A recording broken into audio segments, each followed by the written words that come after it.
Well, welcome back. It's another week with another video with this guy here, Brad Reynolds with the Brad Reynolds team. In the middle of our Smart Equity series. Last week we looked at renting versus buying.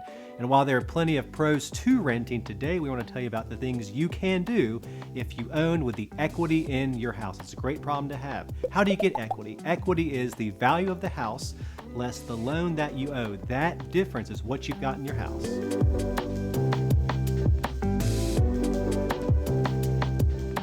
All right, so real world examples are always the best. So stay with me here. 2017, let's say you bought a house, $300,000. You put down 20% or $60,000.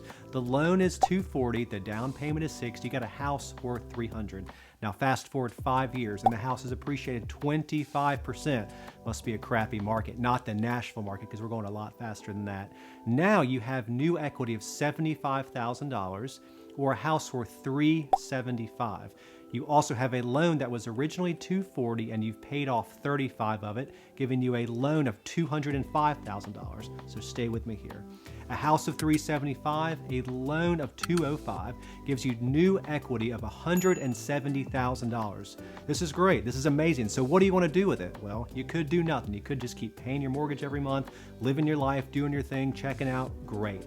Or you could think about two amazing products you could use to tap that equity in your house. Okay, so let's look at option one, a home equity line of credit. A home equity line of credit is essentially borrowing part of the equity in your house to use on whatever you want. A minute ago, we said that example where we had $170,000 in equity on our house. So with a HELOC, you go back and borrow against it. Could be $10,000, could be $50,000. The money just sits there. You don't have to use it, but if you do use it, you're paying the interest on it. Keep in mind the interest is a floating interest rate. The federal funds rate, what they also call prime plus a quarter plus a half. So while a home equity line of credit may have a higher interest rate than a fixed rate you would have on your house, it may be a cheaper option than other ways that are out there to borrow money. So option number two, a cash out refinance. This is one that I've got a lot more experience with, even more so than a HELOC. A cash out refinance is essentially where you want to pull the equity out of your house. So in that example a second ago, we said you had $170,000 difference between the value of the house and the loan. What you'll do is you'll call a lender, you'll fill out an application, you'll say, here's how much I'd like to take out. Maybe in that example, it's $50,000. They'll come out, they'll look at the value of the house. Example, $205 plus the $50 cash out equals a new loan of $255,000. It's a new 30-year term. It's a fixed rate. It's the same payment every month. You get all the cash at once and you can use it on whatever you want. And with rates as cheap as they are, for a savvy investor, I highly recommend looking into it. So what are some of the uses you could use this money on? Well, the obvious one is an investment property. Another obvious one that many people use is for medical bills or to pay their kids' college tuition or to even do work on their house. Now, keep in mind, the interest used to be tax deductible on any of the money you borrowed. After the 2017 tax law change, you can only deduct the interest if you're doing improvements to your house.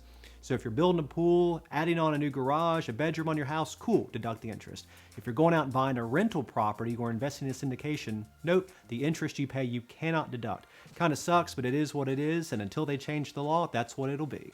So regardless of which one you do, whether you have a HELOC or are doing a cash out refi, or you're a crazy nut like me who sometimes has done both at once, you've got to be careful. Having new money comes what seems out of thin air from the equity in your house is an amazing thing, but understand you've got to pay the note monthly. You have to make the cash flow to make it all work. You could have the most amazing investment idea that you're going to put it into, but if it's in a group where the money accrues for a couple years and doesn't pay out for a while, then you've got to be paying that note all that time. So we know most of the people watching this are pretty savvy people. You're my competitors who are looking to learn what I do to make hundreds of millions of dollars every year, and by that I mean hundreds of millions of pennies.